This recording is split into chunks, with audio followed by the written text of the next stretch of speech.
I think my story is not unique. The timing of my story is unique, but I think that this is something that is replicable by other people. You just need to do your research and find what works for you and what you're willing to go to bat for and fix. And nurses, we have a great schedule, work 3 days a week. The other 4 days, you can work on your dream and make it happen.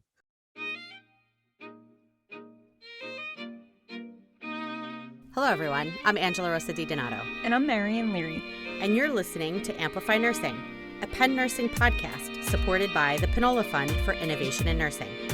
Amplify Nursing features nurses who are leading the way in science, policy, and innovation.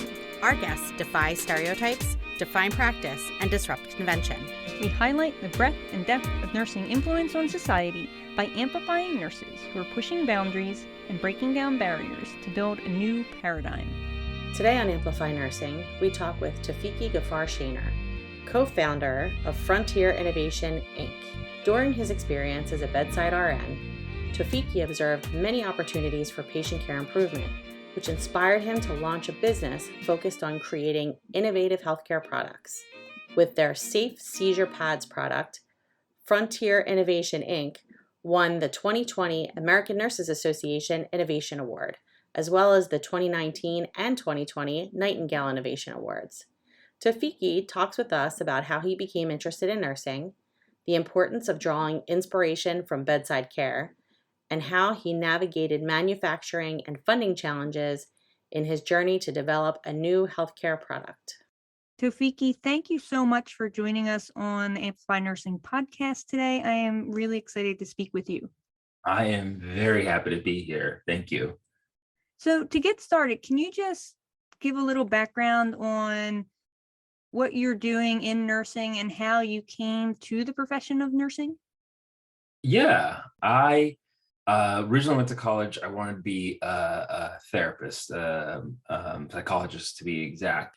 And when I got to college, I was taking the classes and I was in my sophomore year and I had this wonderful professor. The reason I laugh because I see his face and I see his outfits. He was that professor that they would make movies about.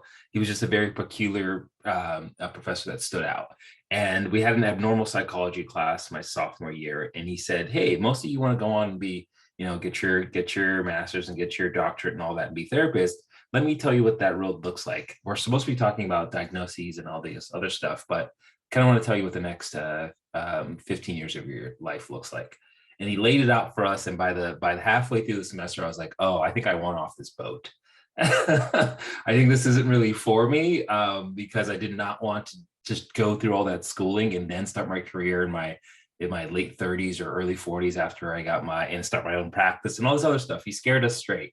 And what it did was really made me value it as I think it was 19 at the time, what I want to do. I wanted to help people. I wanted to figure out how to help them heal themselves, and nursing happened to be the best fit to meet that model without me waiting 15 years to start my career. And so that's kind of how I got my start in nursing. And the funny part is that my mother's a nurse. So when I went to college and told her I was going to be a psych major, her head turned sideways a little bit, but she didn't say anything. She was being supportive. And then when I came home and told her I'm changing my major, she was ecstatic. So that's my origin story to nursing. And kind of what I do today in nursing is I kind of wear different hats. I still work as a nurse informaticist for a hospital system. And for those who don't know, that's the quick and dirty of it is a nurse informaticist is in charge of making sure that what you do inside of an EHR and also any software or hardware that nurses come in contact with is optimized for the work that we do, that it doesn't create more barriers or more work. Unfortunately, that happens all the time as the new software creates more workflows for nurses. And I would say theoretically in the best scenario, it's supposed to decrease the work and the barriers to make sure things are working appropriately to benefit nurses. And then outside of that, me and another nurse named Joey, we founded a company called Frontier Innovations Incorporated, and we have a patent on a product called Safe Seizure. And so I kind of wear the nurse informaticist / techie hat, and I also wear the inventor / problem solver / troublemaker hat. Troublemaker. We're gonna have to dig more into that in a few minutes, but I guess I want to understand. So psychiatry was not for you. You wanted to get to work a little quicker And not be in so much debt. And not being so much that. What was it about nursing though that you were like, you know what, this is where I want to be? I mean, I know your mom was a nurse. What did you see in the profession that really drew you to it? I think I see them as a similar model of like somebody comes to you with an immediate need, whether it be for their emotional state or whether it be their physical state. And nurses are taking care of both sometimes when we're working. And so that was kind of what drew me to it. In addition to that, like I mentioned, I wanted to finish school. To me, I was already sophomore year and I'm starting over. So I had 2 years that was not wasted. I have a minor in psychology, but I have 2 years that I spent growing and learning, but now I had to restart. I think younger me just didn't want to have to start from zero and wanted to find something that could get me done in a faster way. I went to a pretty great school here in California in the Central Valley called Fresno State, and they had a great nursing program, one of the really big nursing programs in all of California. And so I happened to be at a good school for nursing. I wanted to finish school and be done with my like school aspect of my career, and it was a 3-year program. And so that's kind of what drew me to nursing is I get to help people.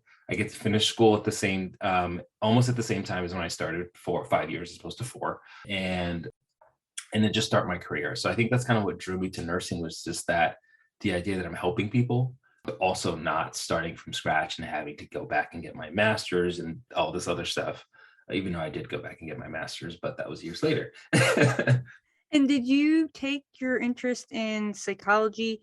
Did you take that interest from psych and use that in your nursing program? Like, did you work on a psych floor, or how did that play out? Well, I'm just somebody who likes to know how things work, especially humans. And I say that in kind of, like I said, it wasn't a third person, makes me sound interesting, but I think what makes people tick is very interesting. And so I have not really applied it, I think, in a formal setting. I thought I'd be a psych nurse because of that. And I also thought I'd be a peds nurse throughout nursing school because I really loved my psych rotation. It was really nice.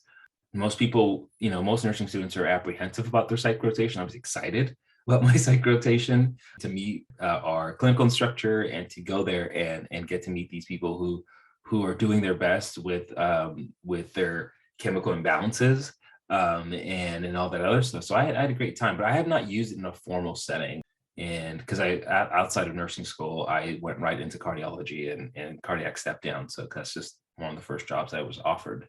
So I had not used it in a formal setting, but I've always been that person who likes to know how people tick. And so it's helped me at the bedside with patients who are aggravated and stuff like that. It's how you approach people and how you talk to them and how you move them through a state of crisis. So I think it's benefited me on like the hand-to-hand, day-to-day bedside work and knowing how why a patient is truly frustrated. Sometimes we miss that when we're running around the hospital super busy. It's hard to figure out why somebody's been very upset or family members very upset at something that seems simple, but there's other psychosocial stuff going on with them. Yeah, it's so important. It's why I think having all these different experiences and knowledge, having our second degree students come back and have different lenses that can just complement the work that we're doing in nursing and at the bedside. And even though you didn't finish your degree in psychology, you're using those couple of years to really heighten the work that you're doing in nursing. I think that's just really great point and a great way to look at the work that we're doing, not just as nurses, but in all aspects of our education. Oh yeah, knowing how people behave and tick and learning about that and continuing to learn about that in like podcasts and books and stuff like that is what I do almost on a weekly basis. It helps you out in every aspect, whether it be whether you're starting a nursing business or whether you're starting a business unrelated to nursing. Understanding consumer behaviors is important.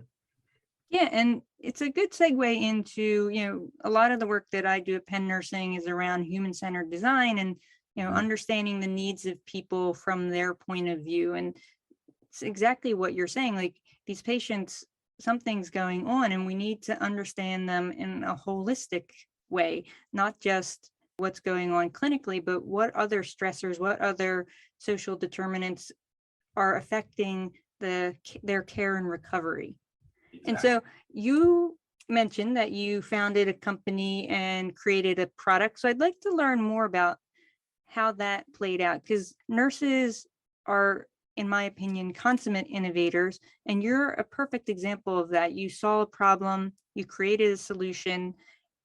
Talk us through what that was like and how that came about. Yeah, it was a happy accidents is the best way to put it, and kind of putting two and two together. So I grew up in the Bay Area of California, and then I moved to the Central Valley for college. I worked at a community hospital. We had the ER held 200. The hospital was a total of like maybe 800 to 1,000 bed census. It was a big hospital, level one trauma, and but it's a community hospital. They do what they can, and they make do with what they have. And so when I worked on this, I worked as a nurse extern in last semester of nursing school. And when I graduated, I got hired on this cardiac step down floor. And so we didn't have any seizure pads. So the product that kind of like, that was the first little cue. Like, why are we using blankets to pad the bed rails? And so, but it's a community hospital. You do what you need to do. You move on. There's 20 other patients waiting to get a bed. And so when I moved back to the Bay Area, to a USA News top rated hospital in the Bay and nationwide and California wide. And I was like, all right, this is what it feels like to have enough resources, is what it feels like. And on one of my first few shifts at this hospital, I'm working on a cardiac neurology floor now. So strokes and heart attacks are the patients I'm taking care of. And I ask it, hey, where are the seizure pads? And I get the same answer that I got the community hospital. That was kind of a light bulb moment for me. I was like, wait a minute. If you have two different hospitals with two different resource levels with the same problem and the same makeshift solution, there has to be some deeper thing going on. So I reached out to my friends in nursing school. I reached out to others to figure out, are you also all having this issue? There? Yeah, we don't have any seizure pads. They don't. I've seen them once, but I haven't seen them since I started working, or I haven't seen them in a year. And that's kind of where I decided to do something about it. And I had I would say very beta, even alpha. We'll go alpha prototype. And one of the nights at work, I ran into Joey. He worked at the same hospital as I. We started griping about hospitals being behind in technology, how it feels like you can go to Best Buy and get your house set up with sensors, and your coffee machine can talk to your bed and your lights and all these other stuff that you can automate. And yet, if I need to know what's going on in my patient's room, I have to physically walk in there for some units. Yet, we all know what healthcare in this country costs. So it just feels like a very weird dichotomy that the consumer world felt 15 to 20 years ahead of a hospital in our country. And so we were griping about that, but we kind of built a rapport. And at the end of work in the parking lot, I say, hey, can I grab you a cup of coffee? I just think I want to show you. So I showed them what I thought was a very good product and ready to go, but in retrospect, it's probably more of an alpha prototype. And he said, you've hit on something that I've had issue with since I've started my career. I've been a nurse for, I don't remember how long he's been a nurse for at the time that we originally met, but he's been a nurse for a while. And so he said, I like your idea, but we can improve on it. And so that's kind of the origin, is that every person I met had the same issue. And I met somebody that had the same issue and wanted to help fix it. And that's kind of, that was all 2016. And yeah, it's just been an interesting journey since then. And talk a little bit about that journey. What did it look like? So you have what you're calling an alpha prototype. Yeah. What was next? Because a lot of nurses have ideas, but they don't know how to take their idea and start creating it and implementing it and scaling it up. And so how did you go about doing that? Yeah, for us, it was, and I have no issues talking about my original idea. I was trying to make a better, because currently what nurses do, and again, not to harp on it, is if you don't have seizure pads, which most hospitals don't. And so what nurses end up doing is taking tape and blankets and wrapping around the bed rail. And again, that's just not what we should be doing, because that's not what the original intention was. And so what I was trying to solve originally, I just found luggage straps on the internet. And I was like, why don't we just use luggage straps and stop using tape? And so my brain had only fixed the adhesion issue, but not the full issue. And so what Joey had done is he just goes like, well, luggage straps is a half step. How about we just look for a pad that is compact? And so the part of that was using what we have what is available to us, the internet, to search for other products. Maybe it's our hospital. Maybe both the hospitals that we've worked at don't have the pads. Maybe somebody else does. We could not find a solution. So we kept Googling. And then we came up with what would be for lack of better terms, I'm trying not to get too technical, but what would be a build spec for what exactly would be the perfect pad for a nurse. It needs to be compact, it needs to be self-inflating, it needs to be this and this and that. And so once we made that list, we found things on that were existing, or somebody could make something similar to it to manufacture. So that was kind of the process that is going through the pain points. When you're creating a new product, I think a lot of nurses get excited about new fancy tech, and then we try to shoehorn it into a problem. But if you really dig in on the problems that are going on with whatever you're trying to solve, what are the pain points from A to Z, and then trying to find something that fits that is a much better workflow for building a product. So that's kind of how we did it. Is we know that the big pads are hard to find, they're hard to store, they're not compact, they get lost easily, they don't follow the patient throughout their care. So we wanted to find something that could do all of those things, and that was kind of our design phase. And then, you know, and then from there is finding a manufacturer. And there's wonderful resources out there that can help you find a manufacturer here in the US or outside of that. The funny story is that, and I know this is kind of long, but the funny part I want to end on is that Joey and I, because our product, if anybody's gone to our website, safeseizure.com, you'll see that if you've been camping in the camping world, you're like, oh yeah, this is similar to my Thermarest pad. It's a similar technology that we got patented, and it's a different use case and a design patent, utility patent for it, but it's a different use case. So we were able to get the patent, but it's something that existed out there, and we were able to modify for healthcare use. And so we called similar manufacturers in the US. We called them, we sent them emails. Not one person replied to any of our calls, none of our emails. We said, we're two nurses with this idea, we need somebody to help us manufacture it. And so the thing the moral here is that don't get dejected when people don't reply to your emails or reply to your calls. Just keep pushing forward, because that's what we did. We kept reaching out to different people, and we eventually found somebody overseas that replied in an hour and was able to send us a prototype from their manufacturing within maybe 3 to 4 weeks or so. And that was way faster return than waiting for somebody here in the US to reply to us because they didn't think we were important or big enough. Yeah, it's a really good point, because I hear this a lot. It is always going to take longer and be harder than you think it is going to be to start any sort of new project, product, or company. And so being persistent, and I say it all the time, it's shots on goal. Just keep emailing and reaching out, and eventually someone will hopefully respond. And that seems like that's what happened in your case, and that's great. Yeah. Can I ask, how did you know that you needed a patent? How did you know who to reach out to for manufacturing? Was there anybody sort of mentoring you or guiding you along this path around innovation and entrepreneurship? No, like I said, I kind of fell into it because I'm a problem solver, and then I happened to meet somebody who was also a problem solver.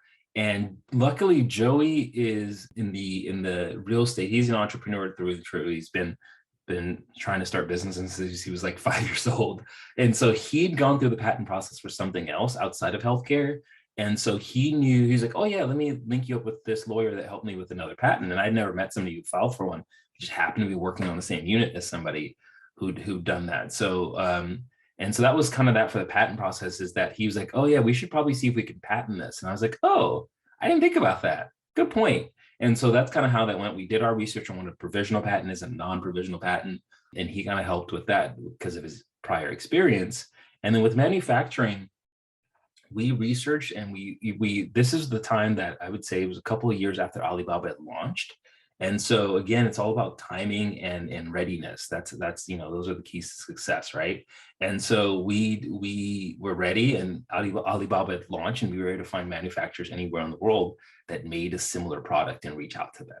And so knowing that those resources were available kind of decreased the barrier to, because if we tried to do this venture, 2002, let's say, or 97, let's say, we'd have to find the trade show that has a list of manufacturers and then email and fax them the images. But we, YouTubed a couple of videos, read a couple of articles, and were able to find reputable resources on Alibaba that were actually, people who've been in business for 20 to 30 years and had a profile on there. And so we went from there. And What's Alibaba? Oh, thank you. Alibaba is a wonderful website created by a billionaire named Jack Ma in China. It is a website that just links you to manufacturers from around the world. Mainly, though, on that website are manufacturers in Asia. And so what it does is for anything, and this is one of the things I found out when I started this company, is a lot of the things that we buy on Amazon are called something called private labeling. I don't want to go off too long on a tangent, but give me a second here. It's a manufacturer's ready to, lots of manufacturers make many things, water bottles, cups, staplers, and they're waiting for companies to put their names on it. They have the tooling, they have everything ready to go. And so Alibaba, for most people, for most businesses, is private labeling. So again, if you look up Bluetooth headphones on Amazon and then hop onto Alibaba.com and search Bluetooth headphones, you'll find almost a one-to-one pair on what you're seeing there. So what people are buying, what we think is a specialized company, is actually coming from one manufacturer who makes for 6 or 7 different people. But in our case, since we were creating something that didn't exist, we were looking for a manufacturer that was making something similar, that probably had similar tooling. So maybe they've been making camping products for 20 to 30 years. And so when we sent them an email and said, hey, I know this is what you have the tooling, we need you to make something different. So that's the wonderful beauty of Alibaba for anybody who, even if you don't want to make nursing products and you want to make your own hydro flasks, because, you know, nurses are addicted to our large bottles of water, you can find a manufacturer that will make you one and put your name on it and your logo on it, probably in less than a week, and ship it out to you. That's the thing I didn't know about the internet, is that people are private labeling stuff, and I haven't done it myself, but Alibaba is a great place to find manufacturers for new ideas or existing ideas. See, your story is so inspiring because you've figured all this out on your own, but it's also, to me, very frustrating because there are so many nurses out there who I don't think have the time, resources, or knowledge to be able to find these things out on their own. And so their ideas then sort of just fizzle away. So yeah, I mean, I love what you're doing. You definitely are a huge resource to other nurses out there who are trying to create new solutions to things. What would you say to nurses who are in your position like 5 years ago? I would say do your homework, do your research, be comfortable searching for things, and be comfortable asking questions, and be comfortable sharing your ideas. And there's a pivotal moment that I would say is life-altering moment, and it kind of gets me a little emotional, is that when I first met Joey and I pulled him aside in the parking lot, I told him my idea in the coffee shop. And he said, your idea is great, but it could improve itself this way, that way. That's like for an adult to hear that something I've been working on for 6 months. I don't think I shared that earlier. I'd already been working on my luggage strap idea for 6 months. I had a label, I had everything printed, packaging ready to go. And then to meet somebody within 12 hours, then tell me something I've been working on was okay, but could be better. You can listen to your ego and say, like, you don't know what you're talking about. I'm the one who found out this issue. I understand you relate to the issue, but you don't know what we're talking about. Or you can take their advice and see where it goes. And so that would be my advice, is it's hard to tell, because there's no time that you should always listen to somebody. There's sometimes you need to listen to somebody. It's hard to tell the difference, and you just have to go with your gut. And I'm glad that my gut went with, hey, this guy might know what he's talking about, because it's what led to the product that we have today, and what led to the success of our businesses is that little inflection point in my life of, like, I can listen to my ego and say he doesn't know what he's talking about, or I can invite him in and solve the problem. And so that would be the advice I go with people, is share your idea, do your research, be willing to learn, because it's a learning experience. You can pay somebody to be a consultant, but when you're starting out and you're working 312s and you're exhausted, and, you know, throughout this journey, I went back to school to get my master's, and my business partner went back to school. So, and he had some kids and I had a kid. And so it's been a very long journey, but you have to, like, be willing to dig deep and learn on your own until you get to a place where you can hire consultants. Because for a while, it's just, you know, you're just busy and you're using your nursing money to grow this thing. Yeah, those are all really great points. And I guess the one thing I want to ask is, funding is really important for patents, for prototyping, for all of these things. How did you have the funds to be able to move this forward? I saw that you guys won the ANA Innovation Award one year. What other resources were you able to obtain to help you move this forward? We used our nursing money, like I alluded to. This was us going to our significant others, or his wife, my wife, and saying, hey, Me and this random guy I met, months ago, we want to start this business. We want to pull out XYZ dollars from the savings account and help file for a patent and help get a mold from a manufacturer done, because all those things have costs associated with them. And so we used, and I don't mind sharing it took us $15,000 to start the business, and we haven't had to put a dollar in. And luckily, just as you mentioned, we applied for the ANA Innovation Award that gave us $50,000. And so that our 15 plus that 50 has gotten us very far, very, very far. So we haven't had to go to investors, and we haven't had to go take a loan at the bank or something like that. That ANA Innovation Award that we won back in 2020 allowed us to move out of my garage for our inventory and move to an official warehouse in the Oakland area. And so that's kind of what allowed us to do a big order and be comfortable having a place to put it. And so our initial 15,000 helped us get the business started, file for a patent, get some prototypes, get us a small quantity order that fit in my whole garage. And then when we won that award, we were able to buy more inventory from our manufacturer and have a place to put it comfortably. And so those are the two main big cash investments that we've made in the business, and it's been running on its own ever since. The other part I want to add is that it's very easy to get excited about new and fancy technology, but Joey and I like to say that our product is not low tech, it's no tech. There's a lot of stuff that happens at the bedside that does not require sensors, does not require any type of fancy servos and circuits and this and that. It's just nurse to nurse, patient to patient interactions that need to still be fixed. It doesn't require you to get a huge investment and have a server somewhere. There's a lot of products that we still use that are just materials. And so when you're thinking about ideas to improve nursing, there's a lot of those areas to improve on that I think people should dig deep in. And that decreases your startup cost. When you're just talking about cloth and plastics and straps, it doesn't really cost a lot of money. If you want to revamp the EHR system, yes, you're going to need 10 investors and need to sell XYZ percentage of your company. But if it's just materials cost and a manufacturing cost, luckily, we live in the Bay Area and work as nurses, and we have pretty decent pay, and we use that money to fund the company, and we didn't require all the other costs that come with starting a technology idea. It's just materials.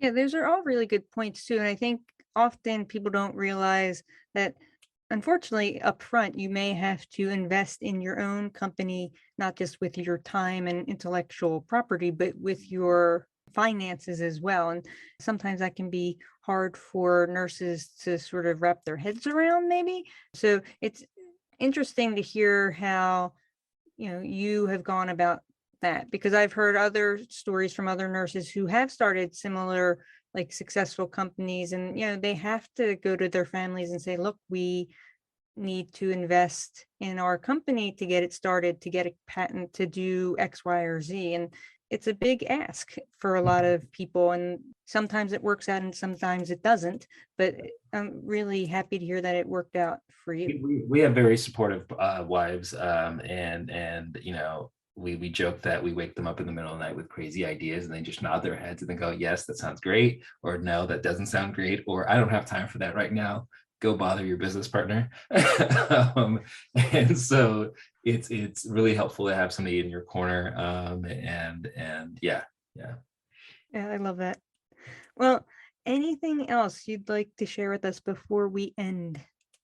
Yeah, I think what I want to end on is that I think my story is not unique. The timing of my story is unique, but I think that this is something that is replicable by other people. You just need to do your research and find what works for you and what you're willing to go to bat for and fix. And so, and nurses, we have a great schedule, work 3 days a week. The other 4 days you can work on your dream and make it happen. If folks want to learn more about Frontier Innovations and Safe Seizures, where can they find you? Just go to safeseizure.com. If you are just interested in getting it for your hospital, there's a red button that says request a sample. We'll get one out to you immediately. If you have questions for us as innovators, you can always email us through there, or you can find us on LinkedIn, search my name or search Joey's name, Joey Ferry or Taofiki, and you'll see us. So yeah, we're in the community, supporting the community, doing our best to get other nurses to see that this is something that they can do also. Well, Taofiki, thank you so much for all the work you're doing, both at the bedside and innovating and inspiring other nurses to innovate. And I can't wait to meet you in person soon. I'm looking forward to it. Philly's gonna be a great time. It's gonna be a busy time. We're gonna be working the booth, but Magnet's gonna be great. All right, I'll see you then. Hello, Angela. Hello, Marion. How you doing? I'm amazing. Yeah, Huh? I was just listening to your interview with Taofiki.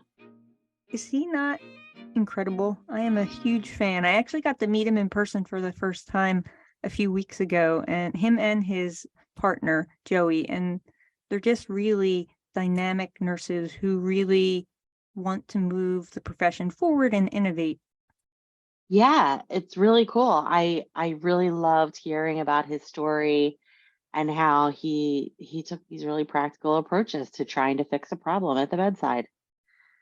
Yeah, and was able to figure out how to do that, like all the different components. I get asked all the time by nurses, I have an idea, now what?